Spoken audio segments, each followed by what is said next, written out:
যদি কোনো মানে প্রতিষ্ঠান থাকে সেটা হচ্ছে কমিউনিস্টের প্রতিষ্ঠান, কমিউনিস্টের শিক্ষা। পরিবারকে আলাদা করে দাও।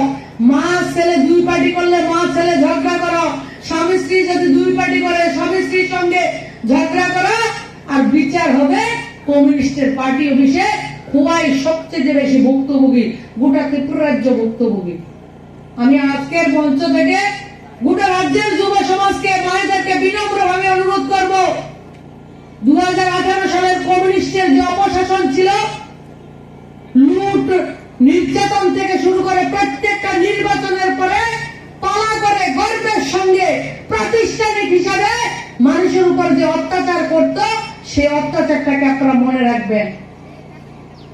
আপনাদের কুয়াইতেও গত এই দুর্গাপূজার আগে এক দুর্গাপূজাতে এসেছি, একজনের হাতকে আমরা যেটা বাংলায় বলি মুগুরের উপরে তুললে মানে কুবানি, আঙুল কাটা হয়েছে ওনার, মৃত বলে ফেলে রেখেছিল, তারপরে বেঁচে গেছে।